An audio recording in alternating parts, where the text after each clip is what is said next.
Alors nous voilà déjà au deuxième culte, n'est-ce pas, de cette année.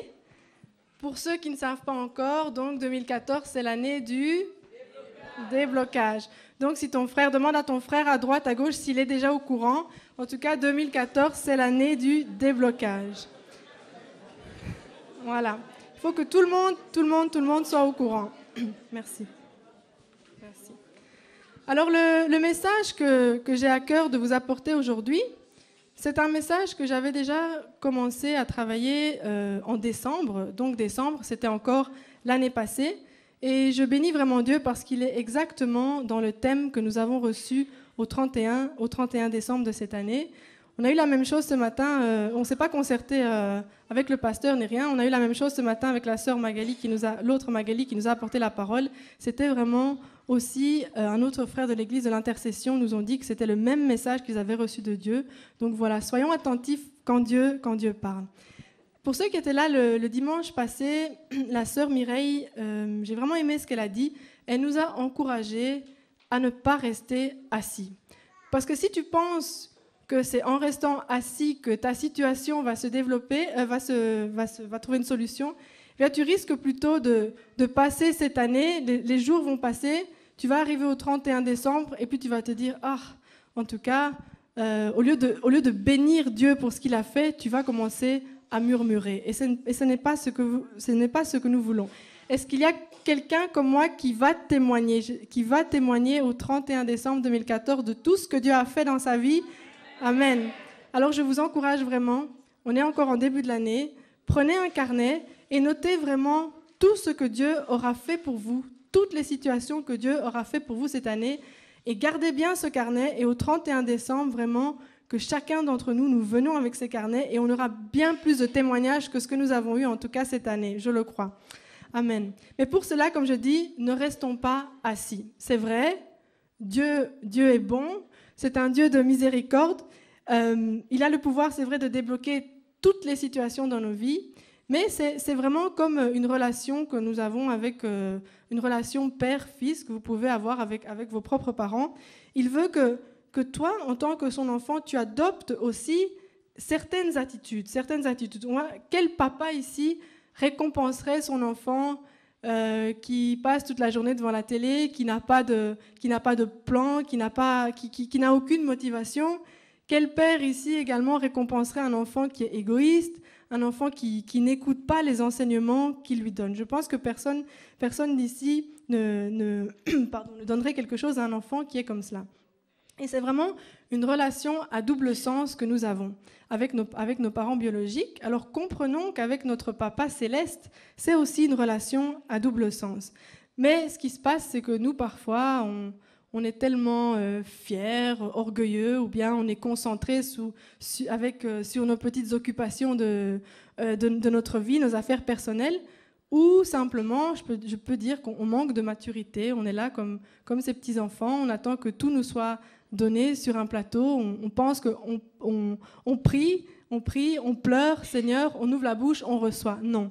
Si c'est comme ça, ça veut dire qu'on oublie que le Seigneur nous a donné des pieds pour avancer, le Seigneur nous a donné des mains pour travailler, il nous a donné un cœur pour croire. Donc n'oublions pas toutes ces choses-là. Alors le message central de ce matin, c'est qu'il y a donc de cet après-midi, c'est qu'il y a certaines attitudes que nous devons adopter en tant qu'enfants de Dieu si nous voulons vraiment vivre pleinement cette année 2014, cette année de déblocage, et pouvoir voir nos situations qui sont sans issue, trouver une solution.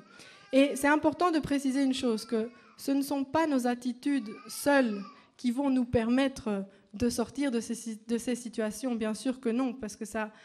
on en reviendrait à dire alors dans ce cas-là que Dieu n'est pas puissant assez que pour nous sortir de ces situations.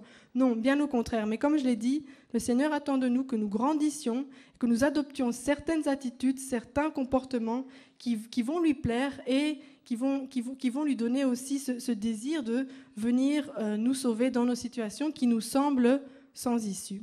Alors on va donc se reporter à la parole de Dieu, afin donc de voir ensemble ces attitudes que nous pouvons adopter si nous voulons vivre pleinement cette année du déblocage. Et on va aller dans l'Ancien Testament, dans le livre précisément de Josué. Alors, quand je dis que Dieu parle, vendredi, quand je suis arrivée à la prière, j'ai entendu le pasteur il prêchait donc dans le livre de Josué au chapitre 1. Et lui et moi, on ne s'est pas du tout concertés. Et aujourd'hui, on va lire le livre de Josué, le chapitre 2. Et le pasteur nous a dit que tout au long de ce mois, on va lire en fait tout le livre de Josué. Donc voilà, ce n'est pas un hasard, c'est vraiment, soyons attentifs quand Dieu parle. Est-ce que quelqu'un... D'abord, avant de commencer, c'est de, sans ouvrir la Bible, chapitre 2, quelle est la personne principale? Les lecteurs de la Bible, hein? Rahab, voilà, chapitre 2. Donc, pour préciser juste Josué, vraiment en deux, trois mots, donc Josué, donc Moïse, avant de mourir, il désigna donc Josué comme son successeur pour franchir le fleuve et conduire le peuple et lui permettre de rentrer donc, de conquérir le pays de Canaan. Et dans le chapitre 2 que nous allons lire, c'est un petit peu long, mais je pense vraiment qu'il faut lire tous les versets parce que peut-être ici qu'il y a des personnes qui ne connaissent pas et c'est vraiment bien de comprendre tout le contexte de ce livre. Donc si on peut se lever, s'il vous plaît.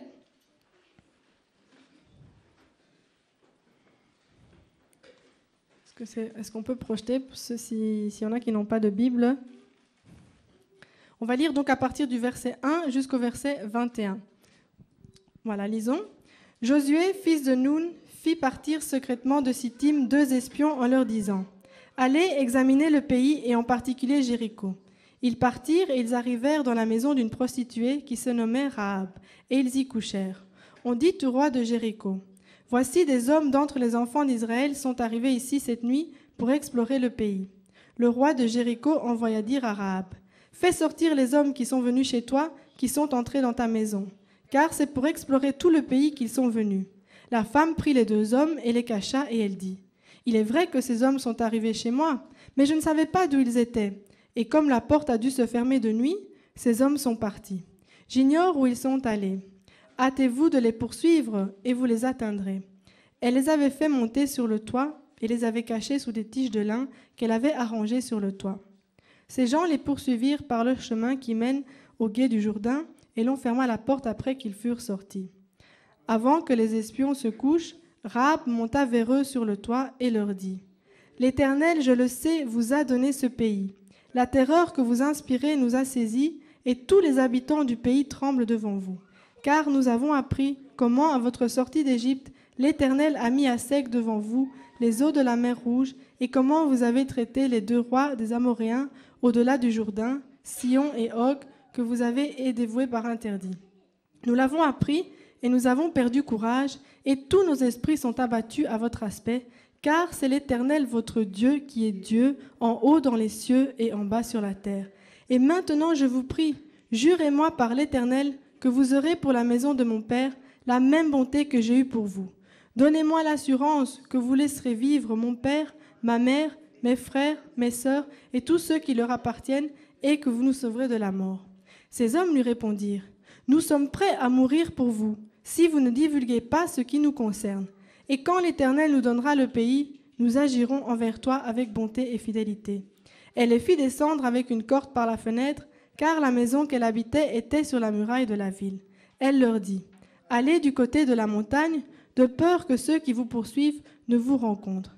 Cachez-vous là pendant 3 jours, jusqu'à ce qu'ils soient de retour.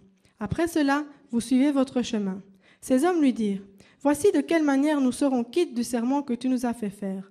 À notre entrée dans le pays, attache ce cordon de fil cramoisi à la fenêtre par lequel tu nous as fait descendre, et recueille auprès de toi dans la maison de ton père, ta mère, tes frères et toute la famille de ton père. Si quelqu'un d'eux sort de la porte de ta maison pour aller dehors, son sang retombera sur sa tête, et nous en serons innocents. Mais si on met la main sur l'un de quelques de ceux qui seront avec toi dans la maison, son sang retombera sur notre tête.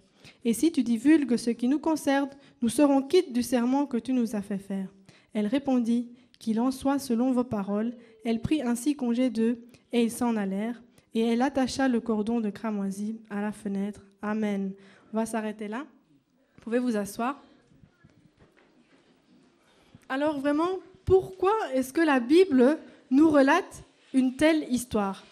Est-ce qu'on pourrait penser qu'on pourrait en fait passer du chapitre 1 au chapitre 3 sans vraiment perdre le fil de notre histoire. Alors pourquoi est-ce que la Bible nous parle de cette histoire et en plus d'une prostituée? Il est important d'abord de comprendre ensemble, de se mettre vraiment dans le contexte de peur dans lequel cette femme et la ville de Jéricho étaient plongées. On voit donc au verset 9 que nous venons de lire, elle leur dit « Je sais que l'Éternel vous a donné ce pays, la terreur s'est emparée de nous et tous les habitants de la région sont pris de panique à cause de vous. » Donc on voit vraiment le contexte de peur dans lequel ils étaient. Et plus loin, en fait, dans le chapitre 6, au verset 1, toujours pour expliquer ce contexte de peur, la Bible nous dit ceci. La ville de Jéricho avait soigneusement fermé toutes ses portes et s'était barricadée derrière par peur des Israélites. Plus personne n'entrait ni ne sortait par ses portes. Donc vraiment, comprenons cette situation d'angoisse, de peur dans laquelle cette femme était. Et c'est vrai que cette panique, c'était vraiment une panique qui était justifiée, puisque pour ceux qui connaissent l'histoire, plus loin dans le chapitre 6, on peut lire comment Josué et les enfants d'Israël s'emparèrent vraiment de la ville de Jéricho et tuèrent les hommes, les femmes, les enfants, les vieillards, même tous les animaux. Puisque la Bible nous dit que tous furent tués à l'exception de Rahab, son père, sa mère, ses frères et tous ceux qui lui appartenaient. C'est quand même incroyable. Donc, c'est la seule avec sa famille qui a été épargnée. Alors, en lisant cela, je me pose cette question, mais Seigneur, qu'est-ce qui, dans la vie de cette femme, a pu faire toute la différence afin qu'elle ait été la seule avec sa famille à être épargnée? Qu'est-ce qui a fait qu'elle a été la seule dans Jéricho à ne pas avoir été, si vous voulez, effrayée par la situation? Et en fait, en réfléchissant, je pense que elle devait être, comme tout le monde, effrayée à l'idée de mourir. Qui ne serait pas effrayé à l'idée de mourir? Mais comme les autres, je pense qu'elle était aussi physiquement barricadée derrière les murailles. Sa situation était sans issue, c'est vrai, puisque à l'intérieur des murailles, donc il y avait la situation de peur, et à l'extérieur des murailles, qu'est-ce qui l'attendait? C'était la mort. Donc je pense qu'elle était aussi comme les autres dans cette situation. Et pour se mettre nous-mêmes dans ce même contexte, parce qu'il y a peut-être aussi des situations dans lesquelles toi aussi tu as l'impression qu'il n'y a pas d'issue, qu'il n'y a vraiment plus d'issue, et au lieu d'essayer de sortir, tu restes comment tu dis, tu restes barricadé, et comme Rahab, tu as l'impression qu'il n'y a plus aucune issue.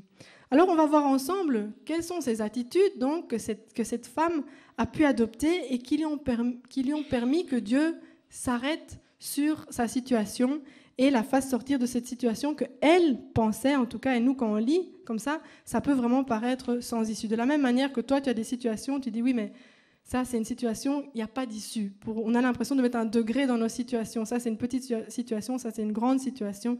Non.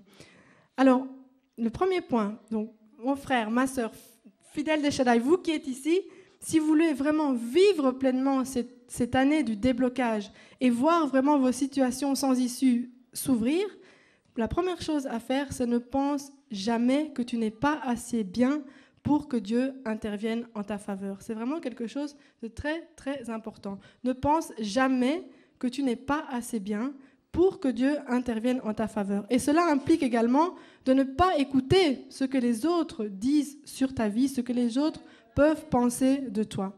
Parce que le verset 1, qu'est-ce qu'il nous dit? Qu'est-ce qu'il nous apprend? Le verset 1, il nous apprend que Rahab était, comme je l'ai dit, une prostituée, c'est ça? Et donc, les prostituées, comme à l'époque, enfin comme pour nous maintenant, elles étaient considérées comme des femmes qu'on dit peu fréquentables. Hein? Alors, des commentaires sur sa vie, des regards déplacés, des injures, je pense que cette femme a dû vraiment en recevoir.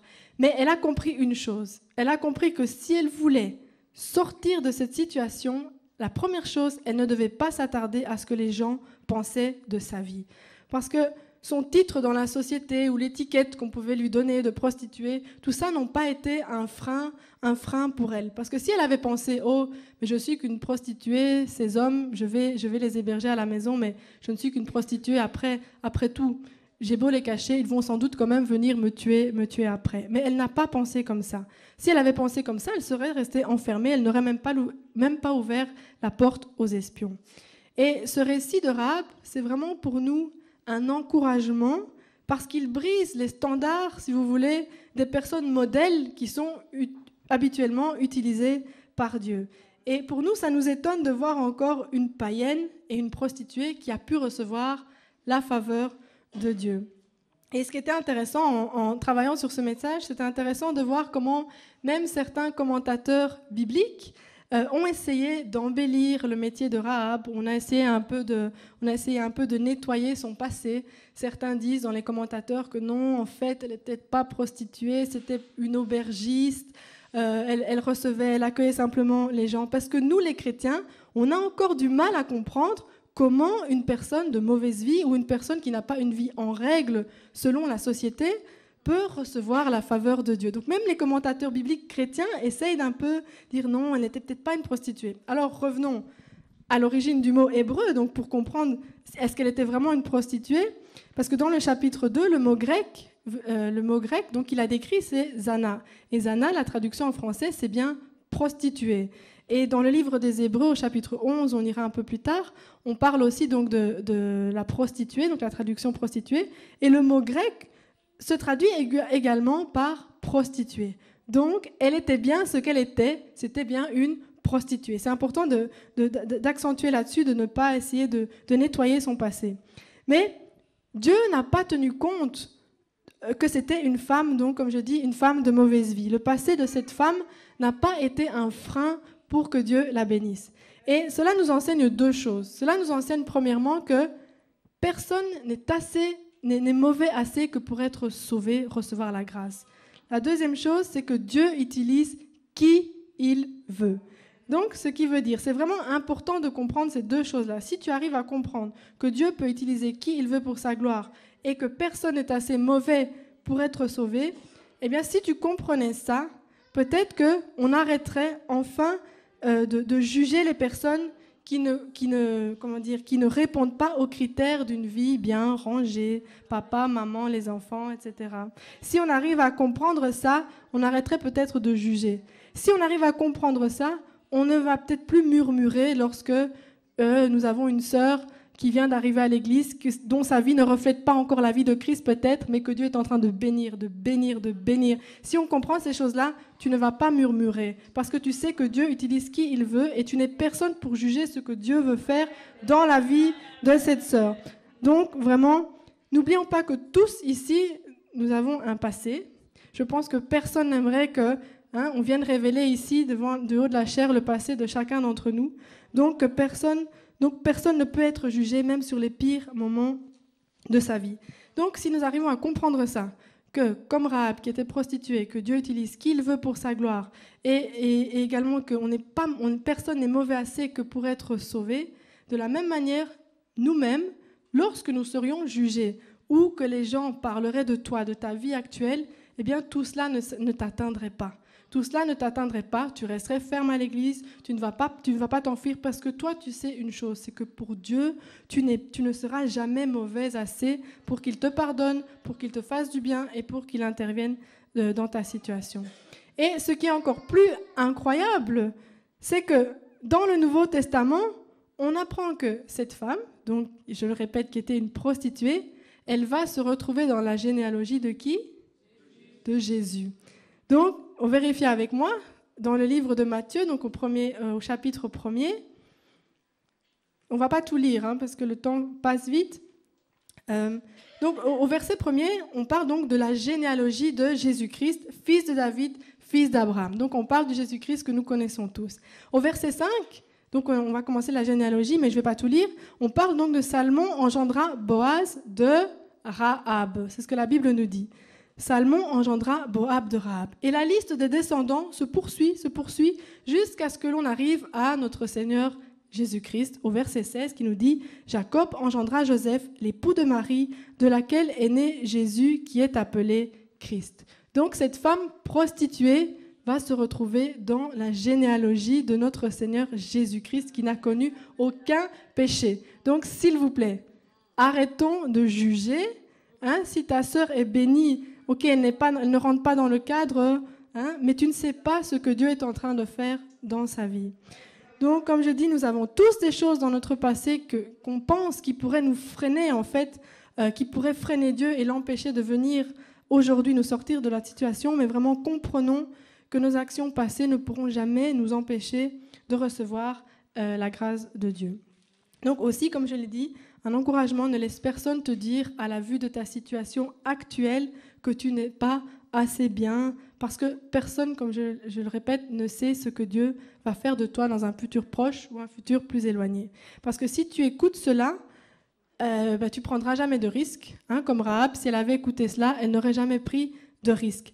Mais tu risques plutôt de te mettre des bâtons dans les roues toi-même et peut-être quelque part aussi freiner ce que Dieu avait pour lui. Je donne un simple exemple de Johan. Lorsque Johan il était aux études, il cherchait un travail et il cherchait un travail donc dans la vente, dans les boutiques de luxe, et ses autres étudiants noirs lui disaient mais non, ils n'acceptent pas tu vas jamais avoir un travail là-bas, on prend pas les noirs sur le boulevard de Waterloo, ce sont que les petits blancs, etc. Il dit non, moi je vais envoyer mon CV. S'il avait écouté simplement qu'il dit non, tu n'es pas assez bon, non, parce qu'à cause de ta couleur, tu n'y arriveras pas, il ne serait pas rentré dans ce que Dieu avait prévu pour lui. Vous pouvez penser que c'est juste un job d'étudiant, mais moi j'ai vraiment vu de mes propres yeux ce que Dieu a fait pour lui dans un simple travail d'étudiant. Donc c'est pour vous encourager, vous les jeunes.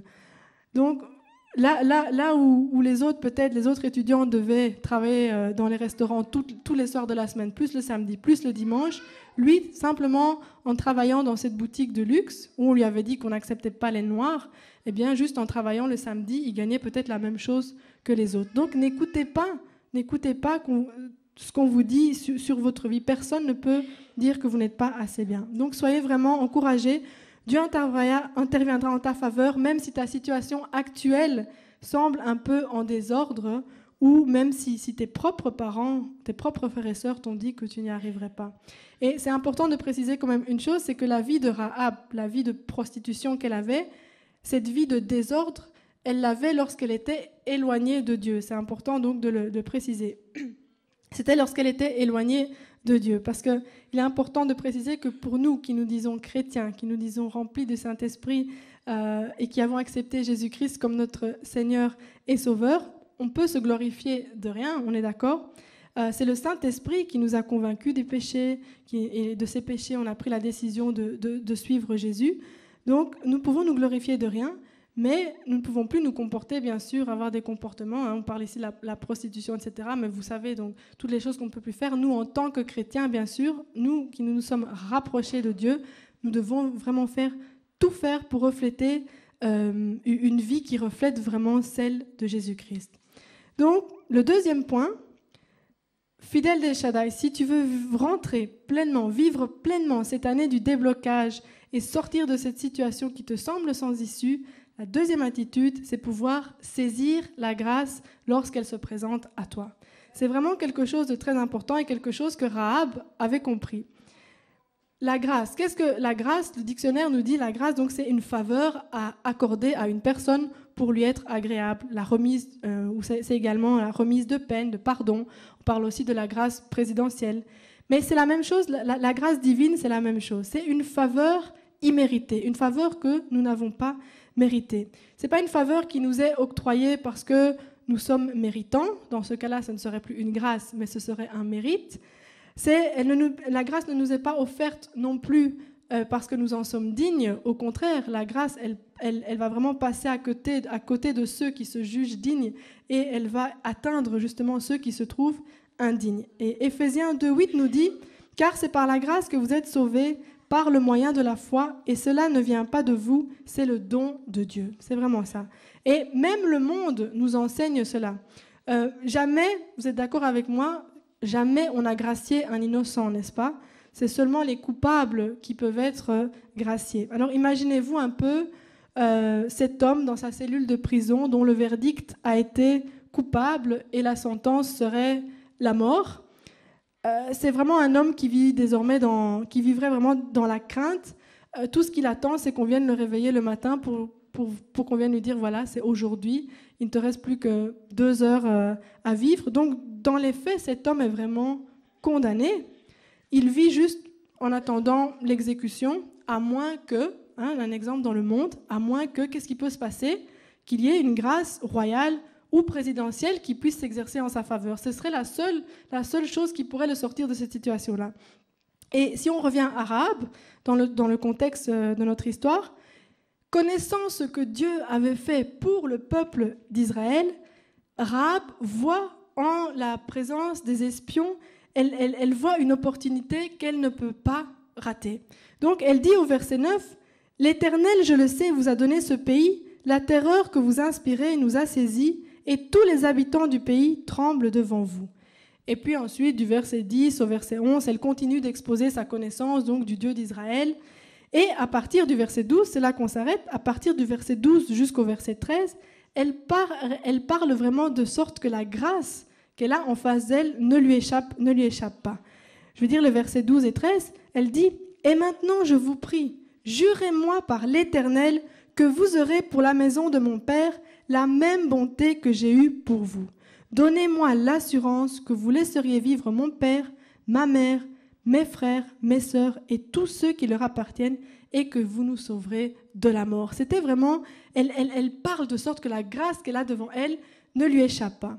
Et nous voyons donc ici que saisir, que cette prostituée, et donc comme j'ai dit, je rappelle prostituée et aussi païenne, elle ne méritait pas, quelque part, elle ne méritait pas le salut, mais elle a vraiment su saisir cette faveur à un moment donné.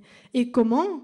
Elle a juste posé un acte, et l'acte qu'elle a posé, c'était simplement d'héberger les espions et de les cacher. Et c'est de cette façon-là, en cachant les espions, qu'elle a pu saisir le salut qui, en fait, premièrement, ne lui aurait pas été destiné.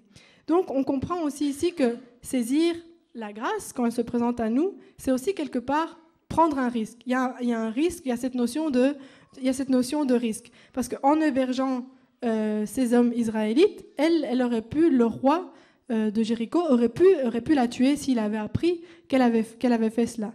Donc ce risque pouvait peut-être sembler une folie, ça pouvait sembler une folie parce qu'elle aurait pu être tuée, mais ça s'est en tout cas, ça s'est vraiment être avéré la meilleure folie que Rahab a pu vraiment faire pour elle et également pour sa famille.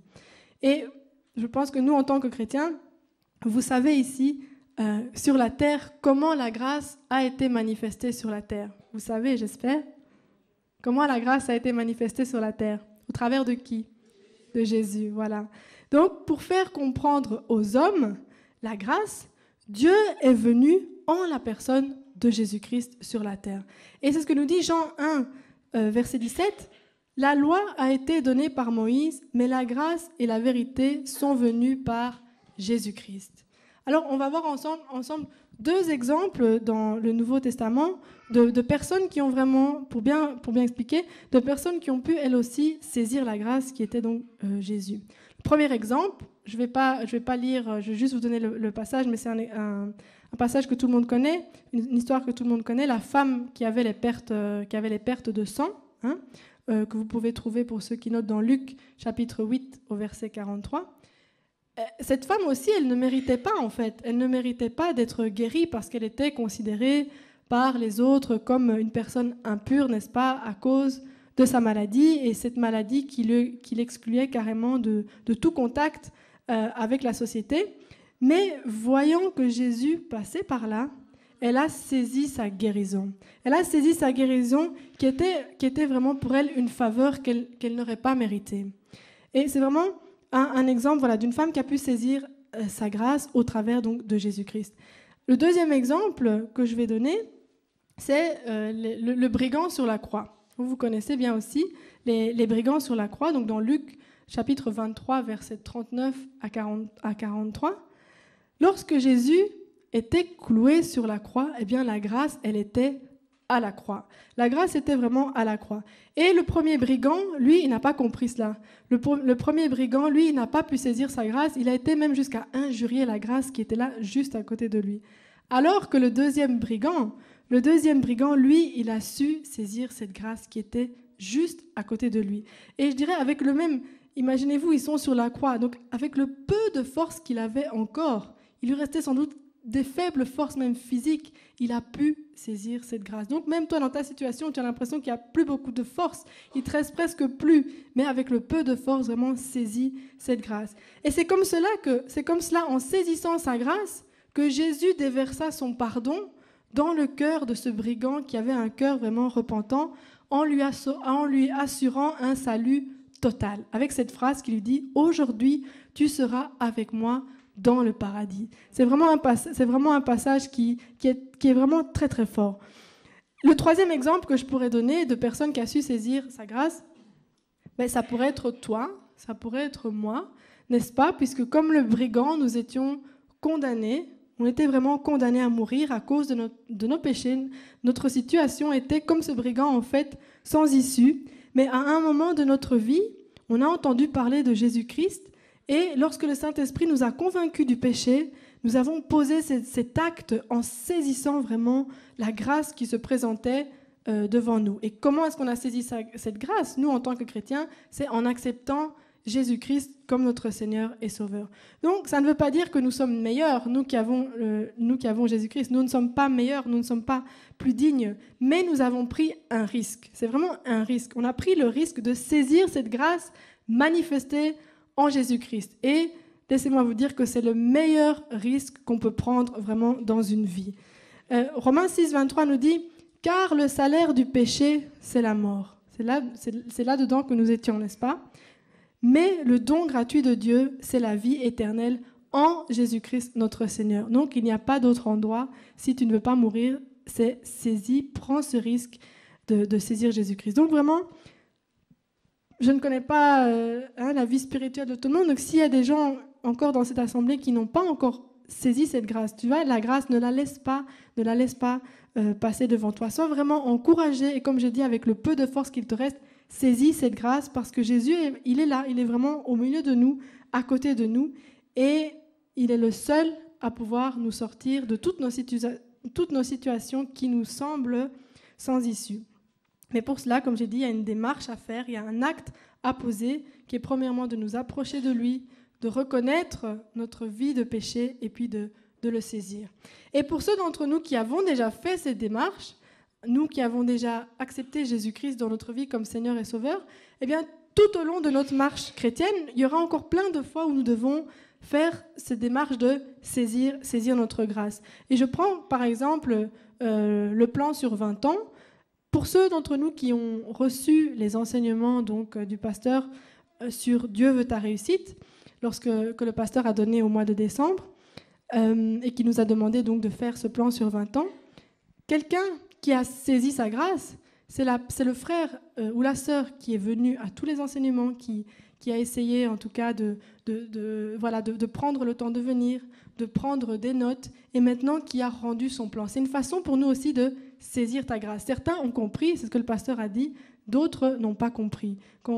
Il nous a montré les petits papiers avec 3 lignes que certains ont écrits, et puis d'autres qui ont vraiment pris le temps de travailler là-dessus. C'est aussi une façon de saisir la grâce qui se trouve devant nous, et en mettant en pratique ces situations, en mettant en pratique maintenant ces enseignements, c'est comme ça aussi que nos situations vont vraiment se débloquer dans nos vies. Donc, saisis ta grâce. Vraiment, les enseignements que tu reçois de ton pasteur, saisis-les parce qu'ils sont une clé aussi pour te sortir de tes situations. Un autre exemple, par exemple, le séminaire que nous sommes en train d'organiser sur le mariage, eh bien, si tu es encore célibataire, que tu ne sais pas comment faire, comment savoir si c'est la bonne personne, ou si tu es dans un mariage, si tu as envie d'avoir plus de renseignements, mais selon la Bible, il y a un séminaire qui est là. Donc, la même chose, saisis cette grâce, saisis ces serviteurs qui sont là.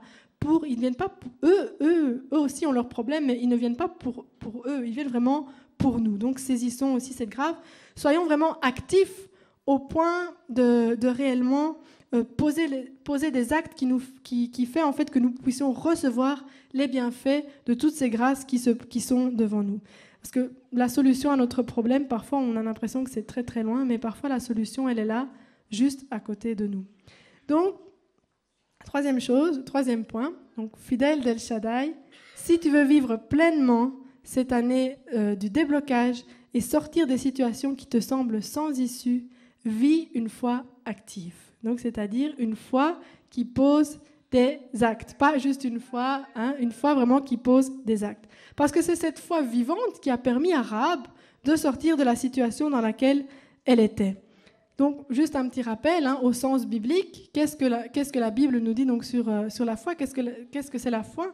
La foi, donc, c'est une conviction, un attachement à des réalités qui sont encore invisibles à l'œil nu. Donc, c'est vraiment espérer ce qu'on ne voit pas encore. Et vraiment espérer ce qu'on ne voit pas encore, mais comme si c'était déjà là. Tu peux déjà le voir. Donc, physiquement, tu ne le vois pas, mais dans ton esprit, tu peux déjà le toucher, tu peux déjà le sentir. C'est vraiment... Voilà, c'est une foi indéfectible, c'est ça. C'est l'espérance aussi qu'il fera ce qu'il a promis de faire. Et est-ce que quelqu'un peut me donner donc le verset biblique qui définit la foi? Pagela. Hébreux 11, 1. Donc le verset que nous devons tous connaître par cœur. Donc Hébreux 11, 1 qui nous dit « Or la foi est une ferme assurance des choses qu'on espère, une démonstration de celles qu'on ne voit pas. » Donc, c'est vraiment la définition de la foi. Et Rahab, elle est citée comme exemple de foi dans le Nouveau Testament. Parce que si on continue donc de lire, donc on a vu la définition de la foi au premier verset de Hébreux chapitre 1. Si on continue à descendre, on voit donc au chapitre 11, on y trouve, donc, pour ceux qui savent, toute la liste des personnes qui sont considérés comme des exemples de la foi, des top modèles de la foi, si vous voulez, ou les héros de la foi. Et puis, qui est-ce qu'on retrouve au verset 31? On retrouve Rahab. Donc, imaginez-vous un peu, donc, le chapitre commence avec la foi juive pour se terminer par Rahab, donc, qui est la foi d'une femme païenne. Est-ce que Hébreux 11, 31, je ne sais pas si on peut le projeter, voilà. C'est par la foi que Rahab, la prostituée, ne périt pas avec les rebelles, parce qu'elle avait reçu les espions avec bienveillance. Donc, pourquoi? On dit bien, c'est par la foi que Rahab, la prostituée, ne périt pas avec les rebelles. Simplement, donc, l'acte qu'elle avait posé parce qu'elle avait reçu les espions avec bienveillance. Donc, imaginez-vous un peu cette femme païenne, prostituée, qui était vouée à mourir et qui se retrouve maintenant citée dans le livre des Hébreux avec des hommes et des femmes de foi tels que Abel, Enoch, Noé, Abraham, Isaac, Jacob, Sarah, Moïse, David, Samuel. C'est incroyable. Donc cette femme-là se retrouve à ce niveau-là. Elle se retrouve là à son niveau de foi, juste parce qu'elle avait hébergé les espions avec bienveillance. C'est qu'il y a forcément quelque chose à apprendre sur la foi de cette femme. Et cette foi de Rahab, elle est encore citée dans le livre de Jacques. Jacques au chapitre 2, versets 25 à 26. Je le lis pour vous. Donc, Rahab, la prostituée, ne fut-elle pas également justifiée par les œuvres lorsqu'elle reçut les messagers et qu'elle les fit partir par un autre chemin? Comme le corps sans âme est mort, de même, la foi sans les œuvres est morte. C'est vraiment facile à comprendre. La foi sans les œuvres est morte. Donc, si tu as juste la foi dans ta tête, mais que tu ne poses pas d'acte, c'est égal à 0. Mais c'est seulement la foi avec les œuvres, là, on peut parler à ce moment-là de véritable foi. Et donc, au travers de l'histoire de Rahab, on comprend que la foi en Dieu doit vraiment se concrétiser dans notre vie. La foi, ce n'est pas donc un concept, comme je dis, abstrait, mais elle doit vraiment s'incarner dans notre vie de chrétien, dans notre vie de tous les jours. Parce que, donc, comme on l'a dit, la foi sans les œuvres est morte. Donc, il est impossible de montrer sa foi si tu n'as pas posé un acte. Et dans l'histoire de Rahab, je pense que vous serez d'accord avec moi si on dit que, quand Dieu nous donne l'occasion de pouvoir manifester cette foi, c'est dans quel moment?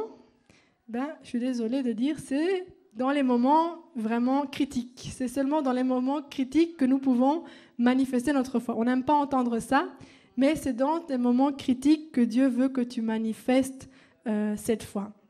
Et je pense que Rahab vivait cette situation vraiment critique, cette situation extrême, puisque c'était une situation de vie ou de mort. Et bon, c'est vrai, une situation de vie ou de mort, puisque comme vous le savez, mais on le verra encore tout au long du mois, le jour du jugement était arrivé donc pour tout le peuple de Jéricho, et en effet, Rahab et toute sa famille, ils étaient sur le point d'être jugés par Dieu, par le Dieu saint, et ils vivaient tous en fait sous la condamnation, et la colère de Dieu était vraiment sur le point donc d'arriver. Elle était vraiment dans une situation extrême. Donc d'où la terreur qui s'est emparée, la terreur dont nous avons un peu expliqué au début.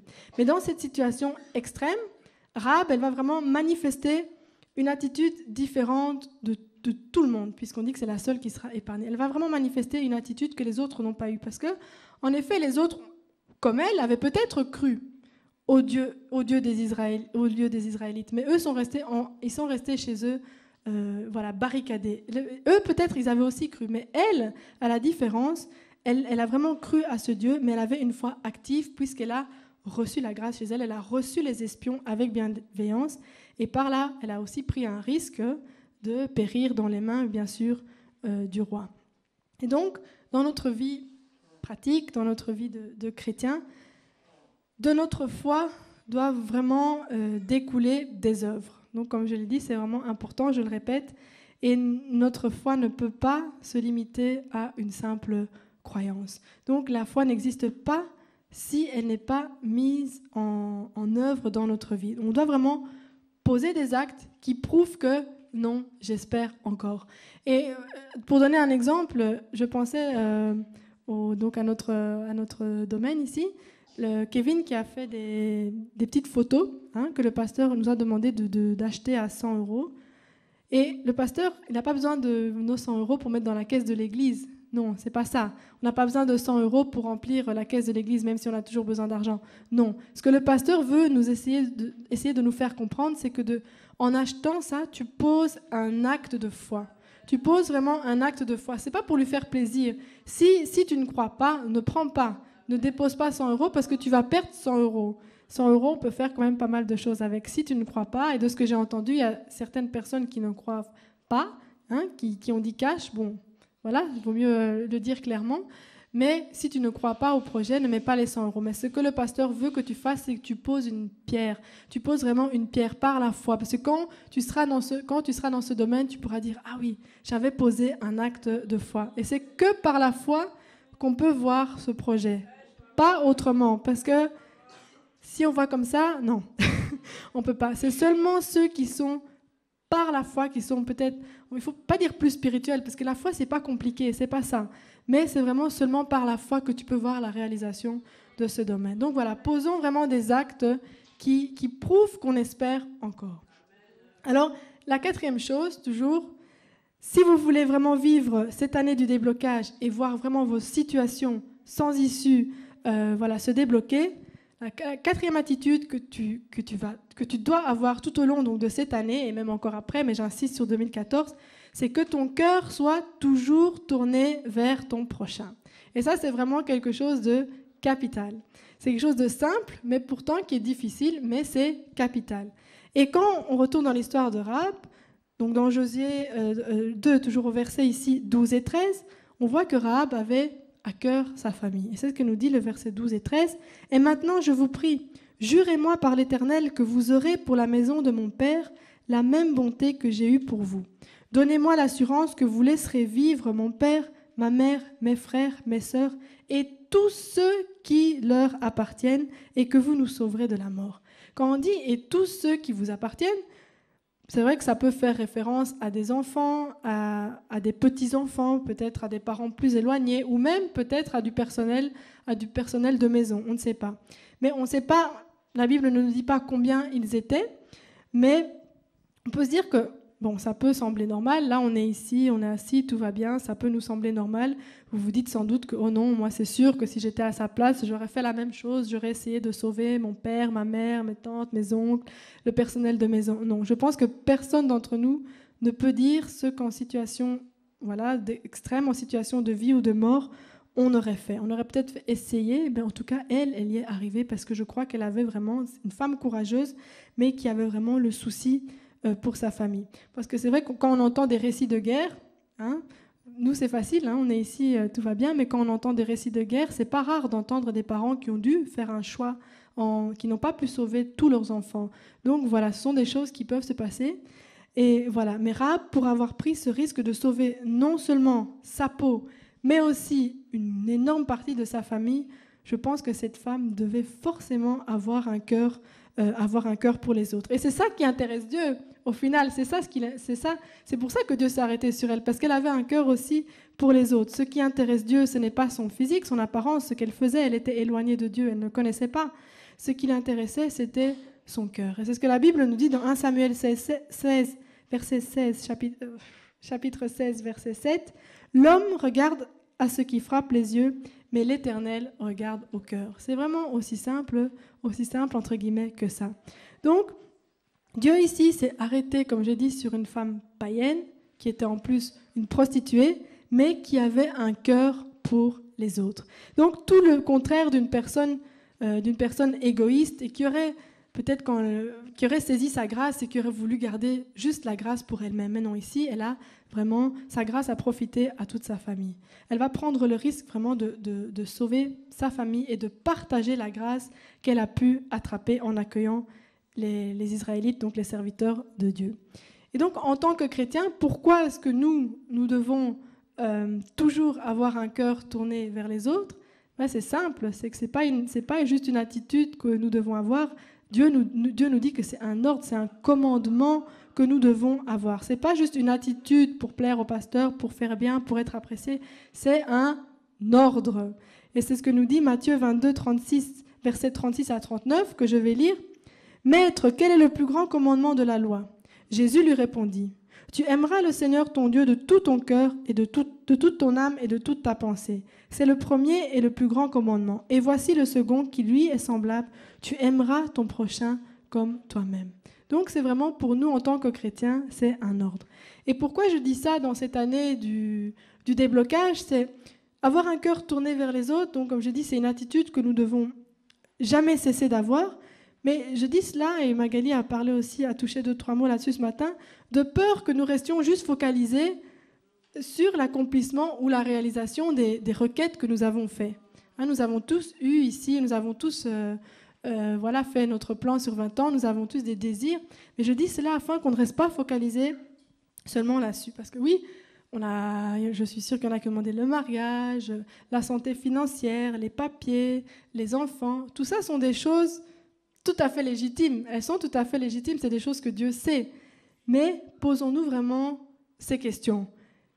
Cette question, quelles sont les réelles motivations de mon cœur dans l'accomplissement de ces choses?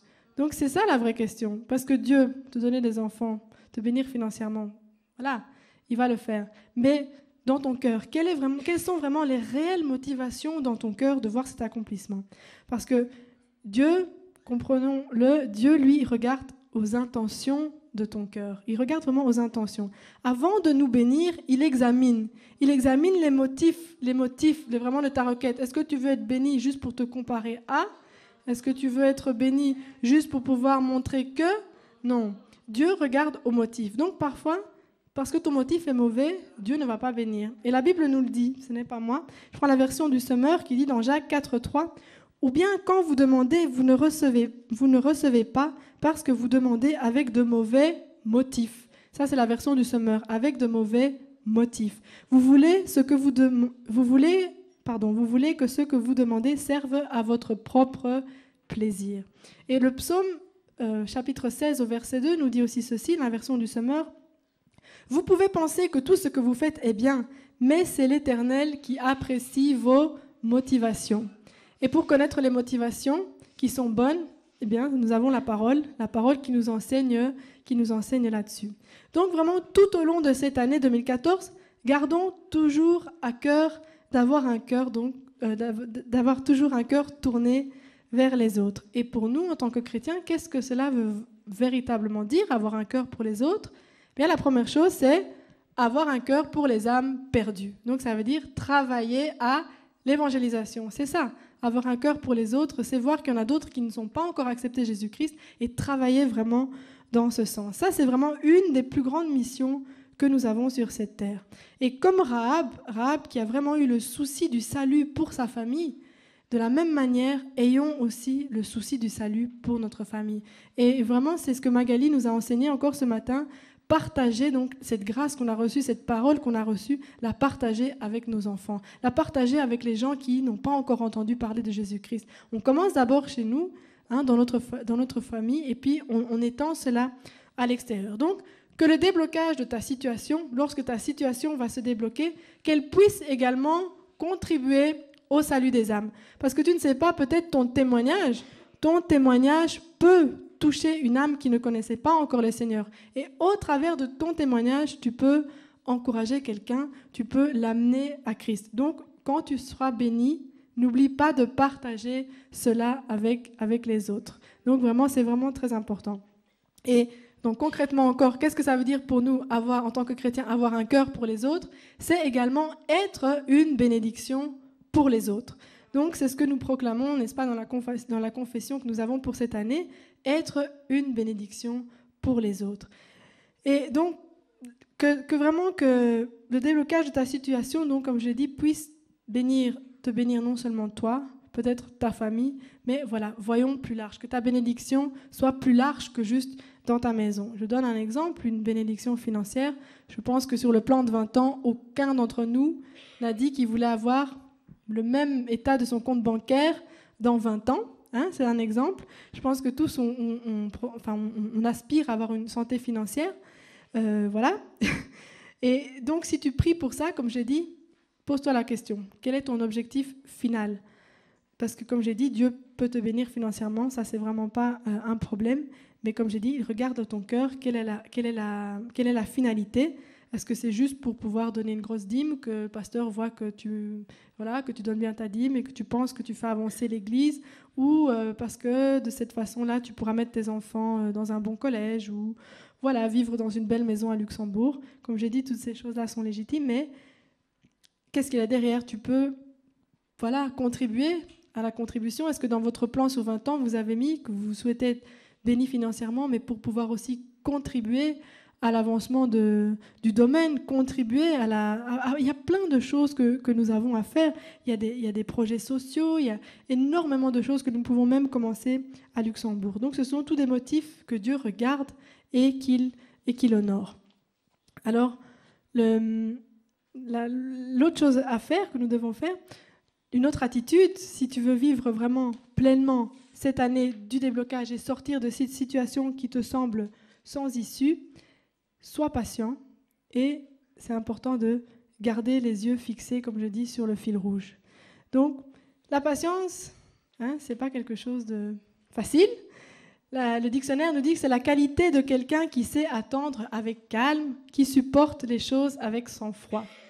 Alors, peut-être que par nature, il y en a qui sont comme ça, calmes, qui attendent les choses avec sang-froid, mais je pense que c'est une qualité, une vertu que nous n'avons pas tous. Être patient, c'est vraiment, vraiment pas évident. Et beaucoup d'entre nous, c'est vrai, on prie et on reçoit une promesse très, très claire de la part du Seigneur, et puis tout de suite, on voudrait que la situation se débloque déjà le lendemain. Eh bien, c'est pas toujours comme ça, malheureusement. Ce n'est pas toujours comme ça. Et c'est à ce moment-là que souvent on laisse une porte s'ouvrir au découragement. Et pourtant, la patience, c'est vraiment une des qualités que Dieu veut nous amener à acquérir. Ce serait facile si on recevait les choses comme ça. Je pense que beaucoup d'entre nous, on ne serait peut-être même plus ici à prier pour ces choses-là. Et Dieu le sait. La prière de l'apôtre Paul pour les disciples de Thessalonique, dans le chapitre 2, dans 2 Thessaloniques, chapitre 3, verset 5, était celle-ci. Que le Seigneur dirige vos cœurs vers l'amour de Dieu et vers la patience de Christ. On parle de la patience de Christ. Et comment s'est manifestée la patience de Christ? Eh bien, elle s'est manifestée dans les souffrances. Elle s'est manifestée dans les souffrances, et donc c'est dans ce domaine-là, on peut dire épreuve, si vous voulez, dans les épreuves, que nous sommes aussi exhortés à être patients.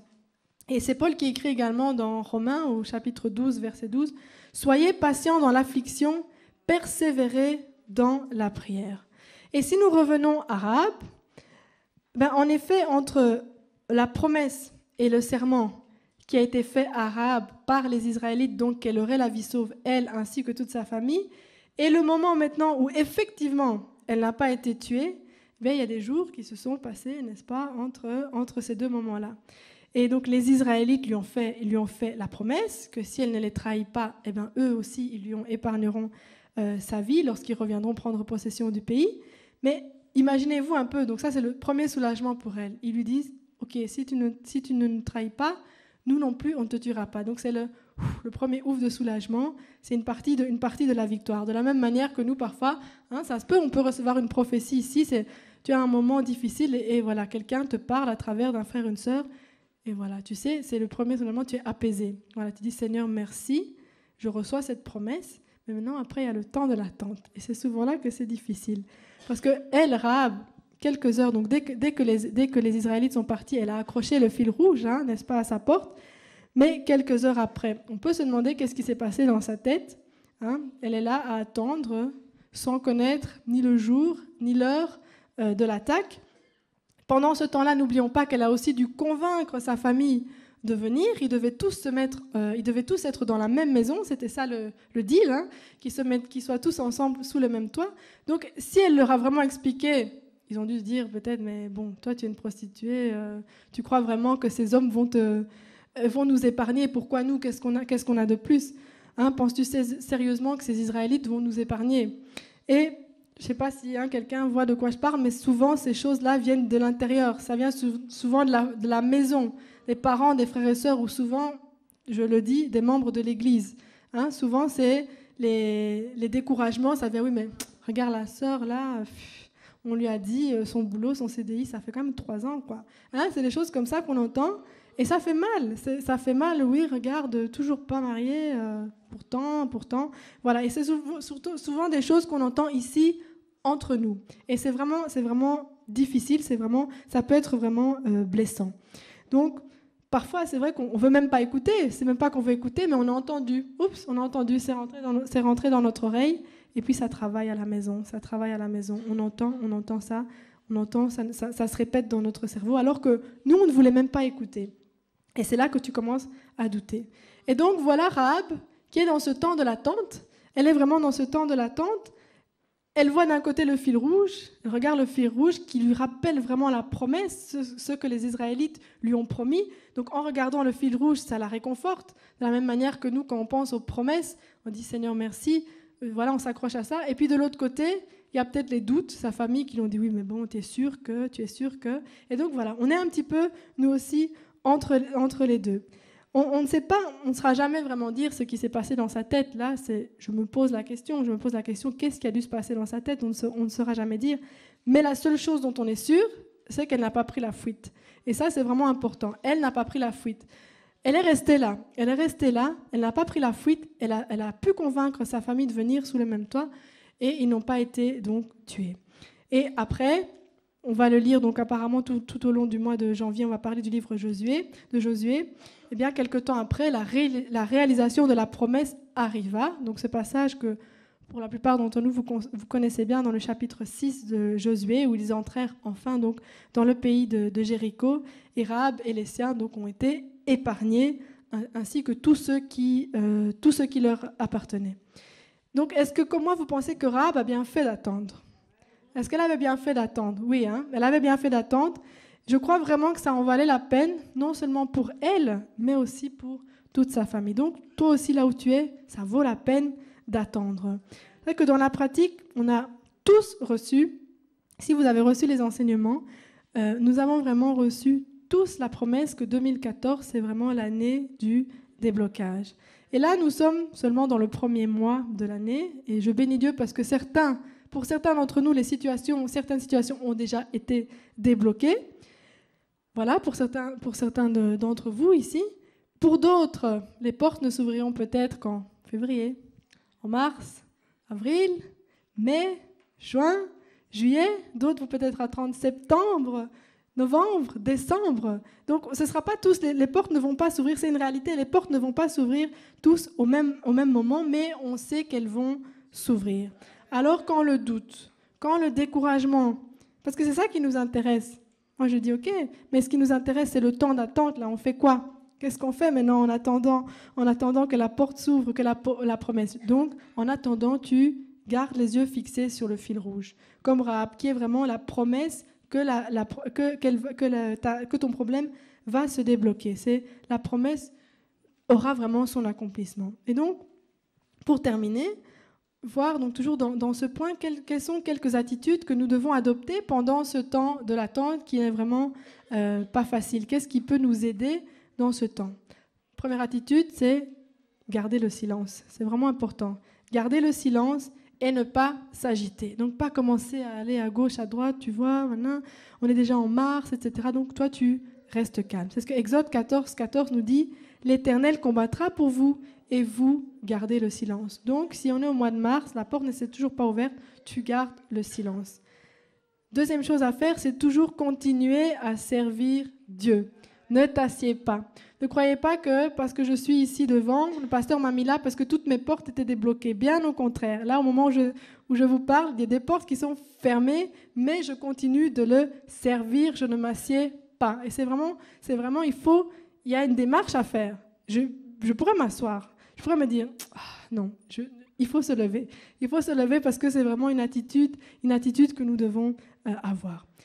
Une autre attitude, c'est être toujours dans la louange. Donc, garder une attitude de louange en permanence. Restez, si vous n'arrivez pas toujours à lire la Bible, si vous êtes dans la voiture, mettez vraiment de la musique qui est de la louange, adoration pour votre Dieu.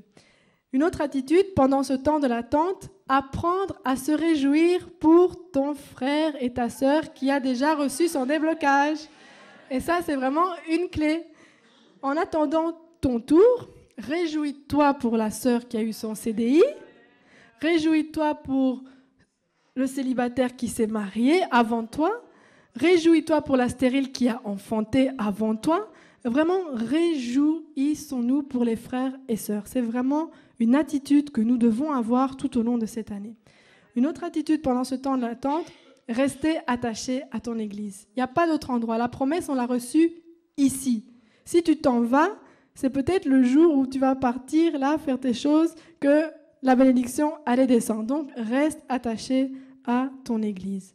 Et puis, commencer vraiment à préparer concrètement à accueillir ta bénédiction. C'est vraiment ça, c'est un acte de foi. Donc, de la même manière qu'une femme enceinte, surtout pour les premiers, commence à préparer déjà, qu'on est à 3 mois, que la chambre est presque déjà faite, on a déjà tout à la maison.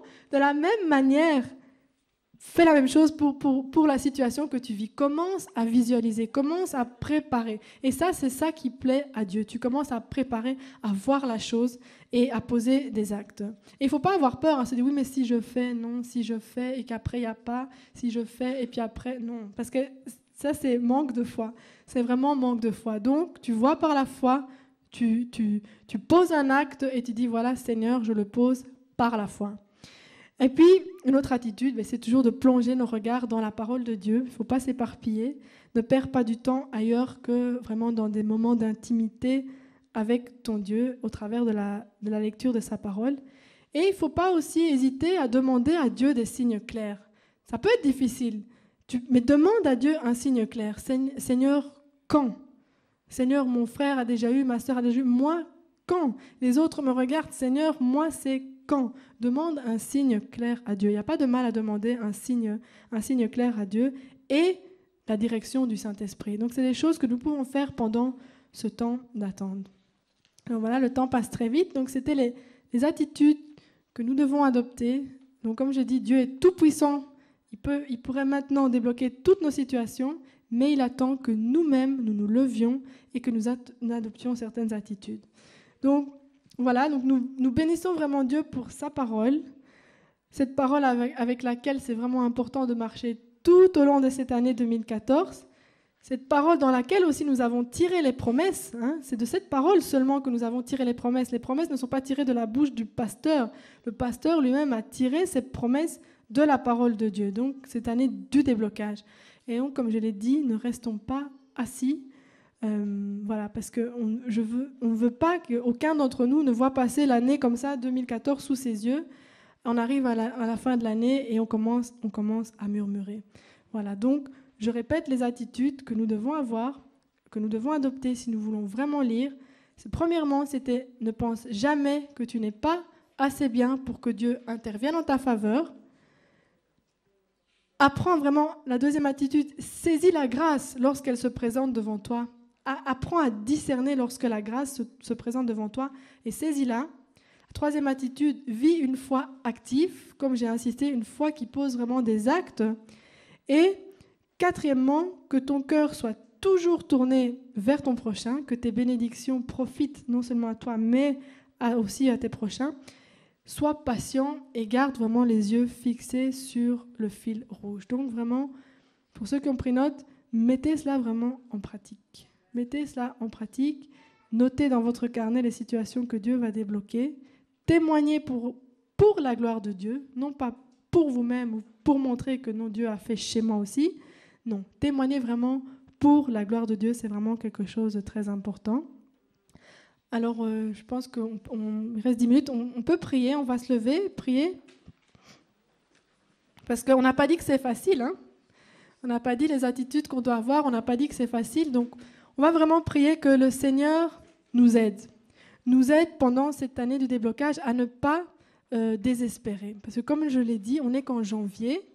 L'année va passer très très vite. Mais que le Seigneur vraiment nous aide à garder ces attitudes qui vont nous permettre de tenir ferme et comme Rahab, d'avoir vraiment la vie sauve et nous permettre de sortir